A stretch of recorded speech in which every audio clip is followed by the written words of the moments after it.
walillahi junudus samawati wal ardi wa kana Allahu aliman hakima. Asyhadu an la ilaha illallah wahdahu la syarika lah wa asyhadu anna Muhammadan abduhu wa rasuluhu la nabiyya ba'dah. Allahumma shalli wa sallim wa barik ala hadzal nabiyil karim nabiyina Muhammadin wa ala alihi wa sahbihi ajma'in.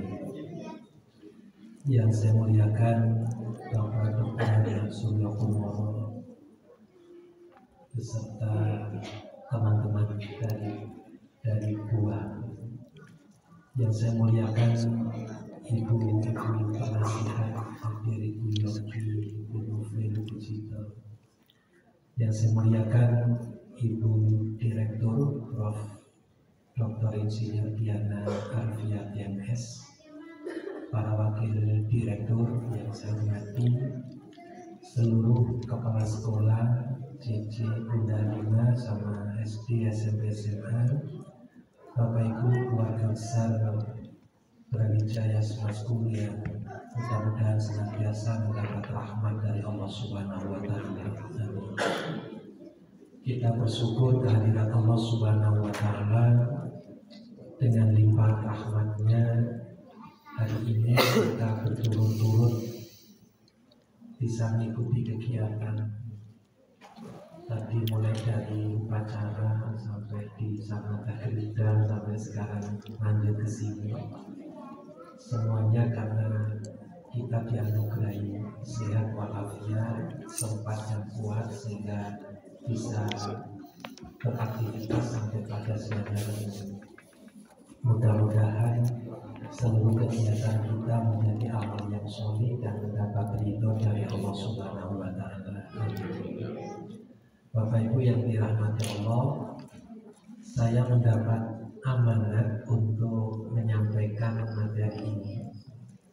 Jadi agak berat memang membangun spirit silaturahim, kebersamaan dan meningkatkan kinerja bersama. Nah, Bapak Ibu, materi ini akan saya sampaikan 20 menit saja.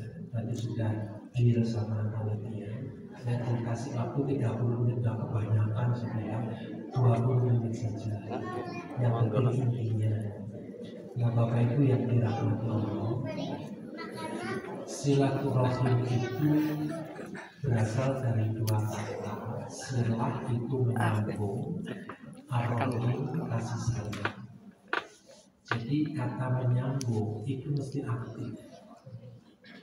Jadi silah itu bukan sekedar sambungan, tapi ada kegiatan aktif yang harus kita bangun dengan istiqomah dan cakupannya kasih sayang. Dan ini lintas apapun, lintas etnis, lintas suku bangsa, lintas agama, lintas apa saja, warna kulit.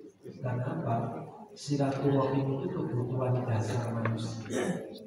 Allah Subhanahu wa Ta'ala sudah memerintahkan dalam surat An-Nisa 36. Intinya ayat ini setelah diperintahkan oleh Allah menyembah hanya kepadanya, kemudian dilarang mempersekutukannya. Berikutnya apa? Diperintahkan sambung silaturahim, mulai dengan berbuat baik kepada kedua orang tua, karib kerabat, anak yatim, orang miskin, tetangga dekat dan tetangga jauh. Tetangga dekat itu di zaman Rasul itu radius 40 rumah ke depan, ke belakang, ke samping kanan, ke samping kiri. Jadi radius 40 rumah itu tetangga dekat. Pada zaman Rasul itu tentu rumahnya kan jauh-jauh. Beda dengan di Margosono, Kota Lama itu tetangga dekat. Tetangga jauh sebenarnya satu RW itu masih tetangga dekat. Nah, demikian pula teman sejawat. Karena kita ini kan teman sejawat, satu kinerja. Kemudian Ibnu Syafir, hamba saya yang kamu miliki, dan sesungguhnya Allah tidak menyukai orang-orang yang sombong dan membanggakan diri. Berarti apa? Kesombongan dan membanggakan diri itu penyakit silaturahim. semua jaringan kasih sayang itu bisa rusak karena ada kesombongan. Jaringan silaturahim akan rusak kalau ada yang saling membanggakan. Bangga itu boleh, tapi kalau sudah membanggakan itu menjadi tidak boleh. Rasul Shallallahu Alaihi Wasallam juga memberikan nasihat seperti ini. Beliau bertanya, maukah kalian aku tunjukkan amal yang lebih besar pahalanya daripada sholat dan saum puasa? Tanya Rasul kepada para sahabat. Para sahabat menjawab, tentu saja. Beliau kemudian menjelaskan, engkau damaikan yang bertengkar, menyambungkan persaudaraan yang terputus, mempertemukan kembali saudara yang terpisah, menjembatani berbagai kelompok dalam Islam yang sedang konflik, dan mengukuhkan tali persaudaraan di antara mereka adalah amal soleh yang besar pahalanya, yang besar pahalanya. Barang siapa yang ingin dipanjangkan umurnya dan diluaskan rezekinya, hendaklah yang menyambungkan tali silaturahim. Jadi kebutuhan mutlak manusia adalah silaturahim. Asalnya dari sini Bapak Ibu. Jadi Allah itu punya sifat Ar-Rahman, menciptakan manusia pertama kali diletakkan di namanya alam arham, alam cinta kasih, yaitu rahimnya sang ibu. Nah maka lahir harus memiliki tabiat rububiyah. Tabiat rububiyah itu ya memiliki sifat-sifat ketuhanan yang maha pengasih, maha penyayang, suka menolong, pemaaf. Itu sifat rububiyah.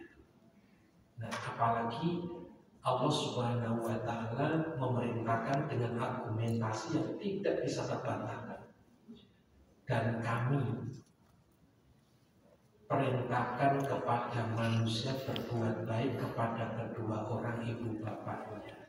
Ibunya telah mengandungnya dalam keadaan lemah yang bertambah-tambah dan menyapainya dalam 2 tahun. Bersyukurlah kepadaku dan kepada 2 orang ibu bapakmu, hanya kepadakulah kembali. Jadi argumentasi Allah di dalam memerintahkan kita untuk berbakti kepada kedua orang tua itu argumentasi yang tidak bisa dibantah.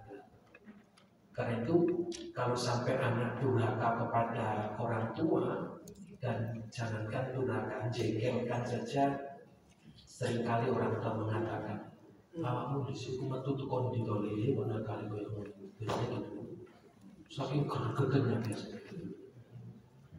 Karena itu Bapak Ibu yang dirahmati Allah, silaturahim itu asal usulnya dari sini, embrionya itu dari Allah Ar-Rahman Ar-Rahim. Pertama kali manusia disayangi oleh Allah dan disayangi oleh kedua orang tuanya berada di alam arham. Maka selanjutnya begitu terlahir di muka bumi harus memiliki sifat rububiyah, sifat ketuhanan yang maha pengasih, maha penyayang, suka menolong, pemaaf, melindungi dan seterusnya. Nah Bapak Ibu, Rasulullah SAW juga memerintahkan di antara perintah-perintah pokok yaitu beribadah kepada Allah dengan sempurna, jangan syirik, dirikanlah sholat, tunaikan zakat, tidak lepas dengan jalinlah silaturahim dengan orang tua dan saudara. Maka jangan sampai hanya karena berebut harta waris lantas putus silaturahim. Rasul juga memberikan tawaran yang disenangi oleh siapapun. Siapa yang senang diberi lebih banyak kemakmuran dan umur panjang, maka dia harus menjalin hubungan baik dengan orang tua dan saudaranya. Nah, kemudian beliau memberikan resep. Ada 6 amalan yang dapat memanjangkan umur. Saya tidak terangkan semuanya karena ini sudah 7 menit saja. Sittatu asya tazidu fil umur. Ada 6 amalan yang dapat memanjangkan umur. Apa itu? Sedekah, doa, saling doa mendoakan, silaturahim masuk ke dalamnya, berbakti kepada kedua orang tuanya, sholat malam dan beristighfar sebelum terbit fajar. Bapak Ibu yang dirahmati Allah, 6 amalan ini kalau dibagi 2, 4 itu hablum minannas. Jadi sedekah itu hablum minannas, nilainya silaturahim. Saling doa mendoakan itu hablum minannas, silaturahim. Silaturahim ya silaturahim, bakti kepada kedua orang tua juga silaturahim. Nah, ini hablum minannas. Yang 2 hablum minallah, sholat malam dan istighfar sebelum terbit fajar. Bapak Ibu yang dirahmati Allah, 6 amalan ini mengapa dijamin oleh Rasul dapat memanjangkan umur? Karena 6 amalan ini amalan yang amat sangat istimewa. Sedekah itu lebih istimewa daripada zakat. Kalau zakat itu kita mengeluarkan yang bukan milik kita. Jadi zakat itu mengeluarkan yang bukan hak kita untuk diserahkan kepada yang berhak. Tapi sedekah itu kita mengeluarkan yang sudah menjadi hak kita. Karena itu zakat bukan pemberian orang kaya kepada orang miskin, tapi kewajiban orang kaya mengeluarkan yang bukan haknya untuk diserahkan, bukan diberikan, diserahkan kepada yang berhak. Maka menjadi jelek sekali kalau orang tidak mengeluarkan zakat. Karena apa? Sama dengan makan hak orang lain. Dan orang yang haknya dimakan itu statusnya fakir dan miskin. Sedangkan sedekah itu luas. Luasnya kalau zakat berkaitan dengan uang, dengan harta. Tapi kalau sedekah itu semua, kullu ma'rufin sedekah. Semua kebaikan kita itu sedekah. Bahkan sampai sedekah yang paling ringan tanpa mengeluarkan energi, watabassamuka fi wajhika sedekah. Senyummu untuk saudaramu itu adalah sedekah. Karena itu marilah kita murah senyum, yang penting tidak senyum-senyum. Kalau senyum-senyum sendiri malah ditanyakan sejak kapan kalian. Tetap murah senyum. Obral senyum tidak masalah, kok nggak pulangan saja. Diobral juga nggak bangkrut. Nah Bapak Ibu, beda kan? Sama-sama menggerakkan bibir. Antara senyum dengan mencap itu beda sih. Kalau senyum itu sedekah, tapi kalau mencap itu zalim. Mengapa? Karena meletakkan posisi bibir tidak pada tempatnya. Tanyakan Pak Herman bahwa tidak adil itu kan menempatkan sesuatu tidak pada tempatnya. Kalau adil secara hukum itu menempatkan sesuatu pada tempatnya, lalu zalim itu menempatkan posisi bibir tidak pada tempatnya, yang namanya melentot. Nanti dilihat di kaca masing-masing balik. Karena itu Bapak Ibu yang dirahmati Allah, sedekah itu luar biasa. Ini materi ini kalau saya ceramahkan bisa 1 semester ini, karena ya satu poin ini bisa 2 kali pertemuan, sehingga 6 kali bisa 12 kali pertemuan. Tapi saya singkat saja, pentingnya adalah silaturahim, bentuknya adalah sedekah. Nah Bapak Ibu yang dirahmati Allah, silaturahim itu kebutuhan fitrah manusia.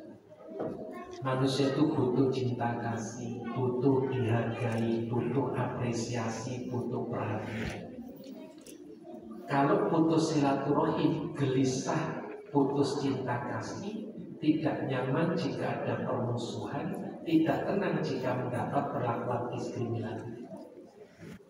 Ini silaturahim itu bukan sekedar kunjung-mengunjung dari satu tempat ke tempat yang lain, tapi semua aktivitas hidup kita yang menyambung jalinan persaudaraan, cinta kasih, perhatian, apresiasi, itu konteksnya adalah silaturahim.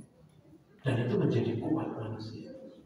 Karena itu sebelum Abraham Maslow membangun sebuah teori hierarki kebutuhan, sebenarnya agama-agama di dunia itu sudah mengajarkan ajaran silaturahim, hanya kata-katanya itu beda. Yang lebih spesifik dalam Islam dia silaturahim.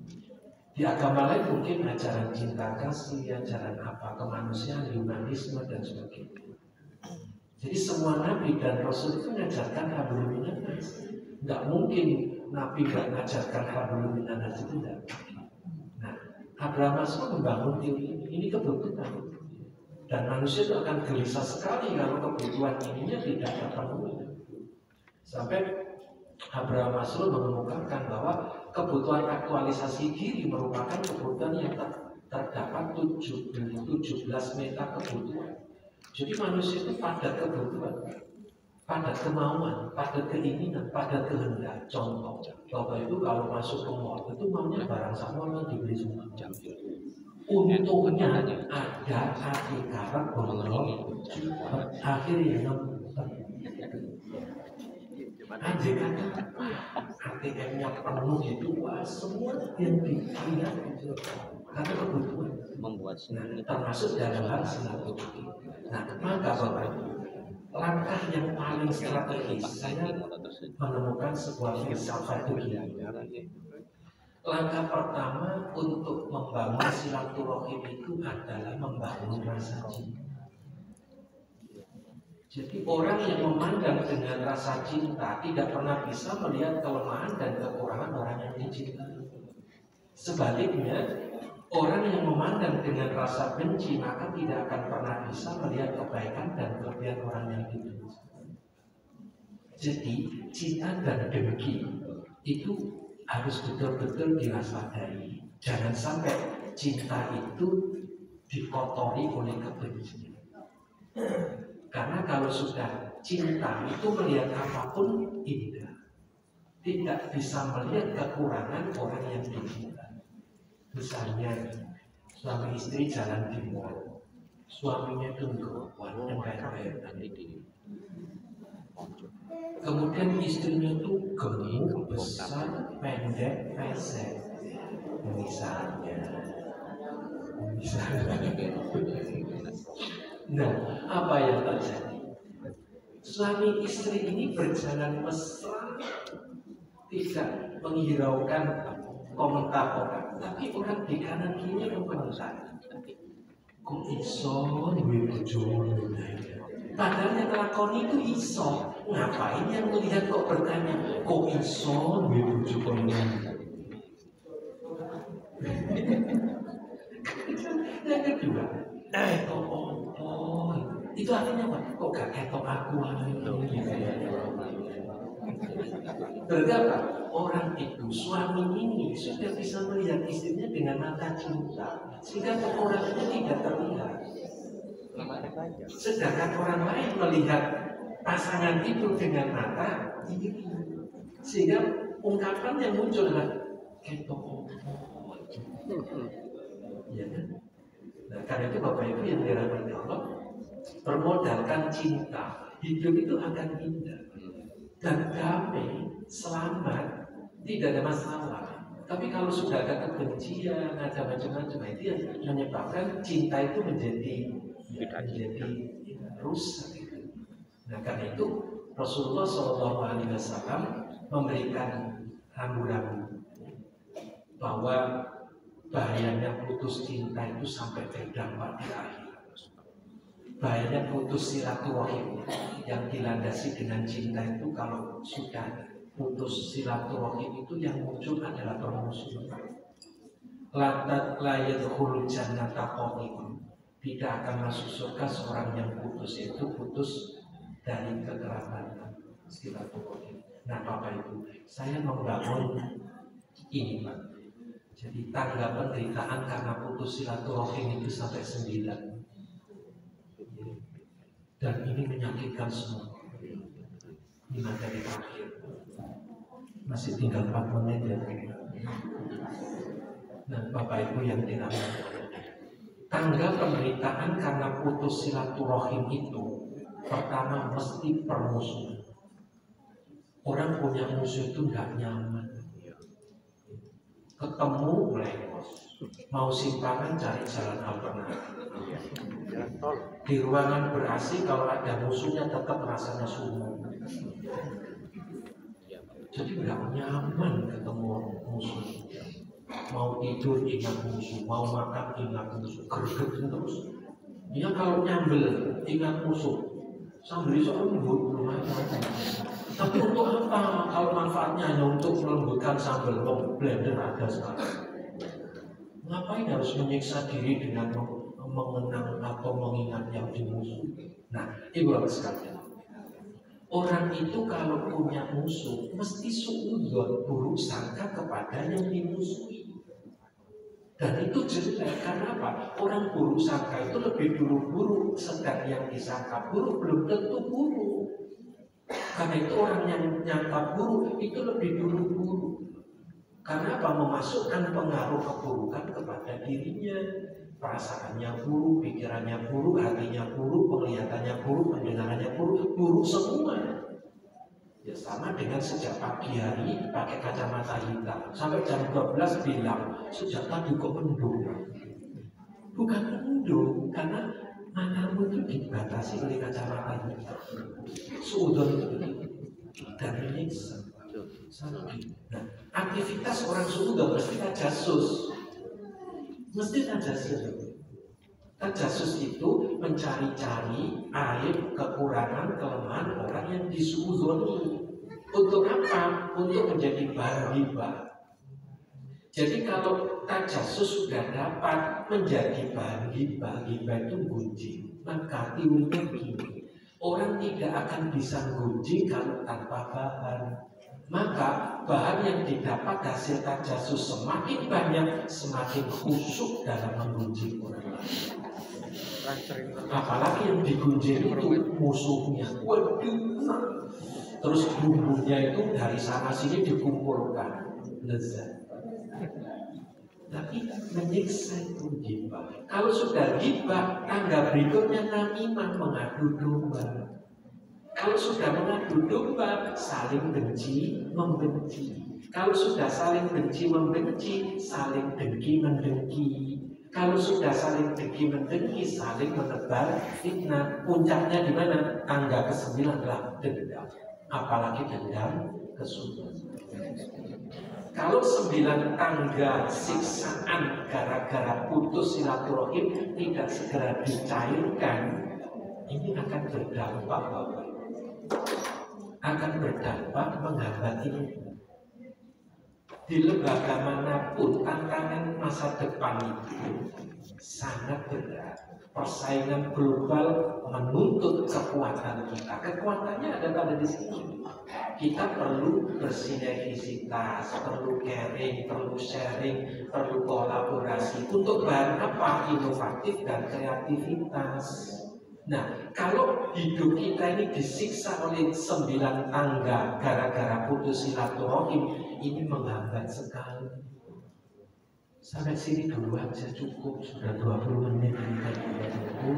Demikian kurang dan lebihnya saya mohon maaf.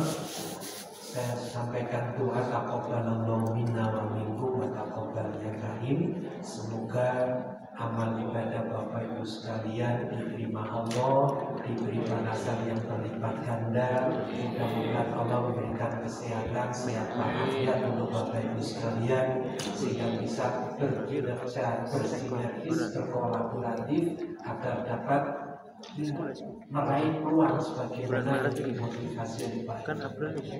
Mudah-mudahan Bapak Ibu sekalian berkinerja yang sinergis di institusi universitas dan ikut meningkatkan peranan Universitas Brawijaya di dalam mencerdaskan kehidupan orang. Demikian Bapak Ibu sekalian Wassalamualaikum warahmatullahi wabarakatuh.